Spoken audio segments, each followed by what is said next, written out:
L'éveil du potentiel. Votre seul adversaire, c'est hier. Mesdames et messieurs, mes amis, regardez-vous un instant. Pas comme le monde vous voit avec vos titres, vos échecs passés ou vos étiquettes sociales, mais comme vous êtes réellement, un chantier permanent, une force en devenir. Nous sommes trop souvent les architectes de nos propres prisons, bâtissant des murs avec des pierres appelées « je ne peux pas »,« je n'ai pas le temps » ou « c'est trop tard ». Mais aujourd'hui, je suis venu vous dire que ces murs sont des mirages. Le développement personnel n'est pas une destination que l'on atteint une fois pour toutes, c'est une exigence quotidienne, une discipline de l'esprit qui refuse la médiocrité. Le plus grand mensonge que l'on nous ait raconté est que le talent est inné. La vérité est que le talent sans effort n'est qu'un potentiel gâché. Le succès, le vrai, celui qui vous fait vous lever le matin avec le feu sacré, ne demande pas de la chance, il demande de la résilience. Il demande d'accepter que la chute fait partie du voyage.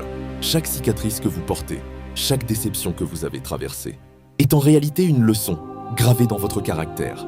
Si vous ne tombez jamais, c'est que vous ne marchez pas, vous stagnez. Or, la vie ne tolère pas la stagnation. La différence entre celui qui réussit et celui qui regarde les autres, réussir tient en un mot, l'action. La motivation est une émotion éphémère. Elle va et vient comme le vent. Ne comptez pas sur elle. Comptez sur vos habitudes. Ce que vous faites chaque jour, dans l'ombre, quand personne ne vous regarde, définit qui vous deviendrez demain. Il n'y a pas de raccourci, pas d'ascenseur pour le sommet. Il n'y a que l'escalier. Marche après marche, effort après effort. Cessez de comparer votre chapitre 1 au chapitre 20 de quelqu'un d'autre. Votre seule unité de mesure, c'est la personne que vous étiez hier. Si vous êtes ne serait-ce qu'1% meilleur chaque jour, vous serez méconnaissable dans un an. Le monde n'a pas besoin de copies conformes ou de versions édulcorées de vous-même. Le monde a besoin de votre singularité, de votre courage et de votre capacité à transformer vos doutes en carburant. Alors, je vous pose la question, qu'allez-vous faire de ce temps qui vous est imparti ? Allez-vous continuer à attendre une permission qui ne viendra jamais ? Ou allez-vous enfin décider que vous êtes le capitaine de votre âme ?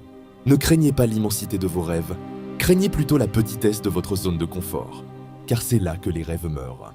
Sortez, agissez, échouez, apprenez. Mais par-dessus tout, n'arrêtez jamais d'avancer. Le sommet ne vous attend pas. Il vous appartient, à condition d'avoir le courage de faire le premier. Pas aujourd'hui. Votre vie commence maintenant. Pas demain, pas lundi prochain. Maintenant.